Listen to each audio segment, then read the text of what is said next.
Hello, my name is Penelope Bennett. I get services that are special from Canadian National Institute for the Blind, Deaf-Blind Community Services. What it means special, it's because I have both deafness and blindness. So together, I am deaf-blind. So what does it mean to be deaf-blind? What's that like?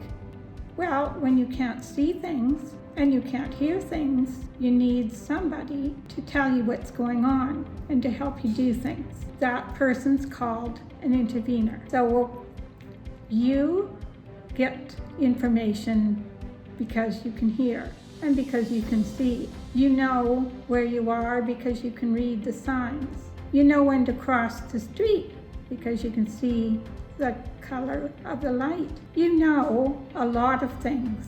95% of what we know comes from our eyes and our ears.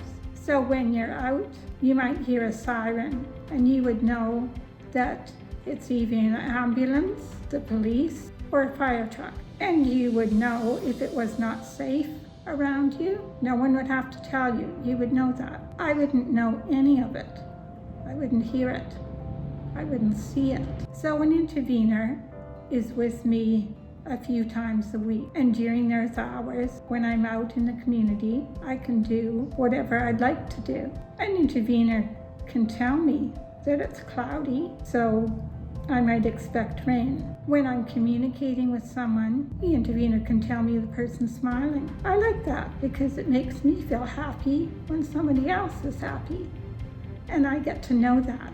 I would never know it if I didn't have an intervener around. You hear the person in a doctor's office call your name, so you know you can get up and go see the doctor. I would just sit there, I wouldn't hear that. An intervener tells me those things. So when we're out and I want to go to the store, the intervener is going to guide me because I don't have a way to be safe if I can't see where I'm going and I can't hear where I'm going.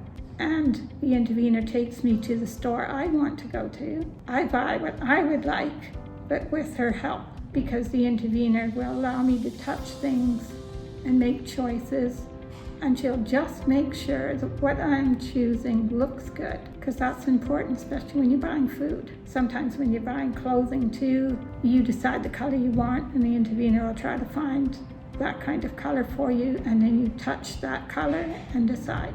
So an intervener makes my life easier, makes my life happier, and it also allows me to communicate with other people. I can get information. When information's in writing, it's no use to me. So an intervener might decide to send me an email, and I have special equipment. I can read emails with braille displays and ways to do that. And in that way, I get information. I get to walk around safely, so what we call mobility, and then just communicate with other people, get information I need to get, ask questions. I might have something at the drugstore that I want to know, and I don't want to ask my intervener. I want to know what the druggist has to say. So the druggist speaks, and either I get something in my language when I can't hear properly, British Two-Hand Manual. So we communicate by touch.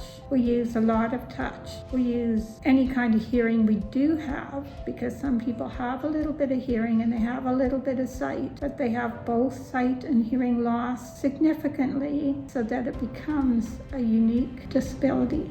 And we are fortunate when people can have interveners. So if somebody wants an interesting job, learning to be an intervener is just learning some sign language, learning how to guide, and then you get to spend your time doing something that's very satisfying and useful. So we're hoping that more people will choose to be an intervener for deaf-blind people.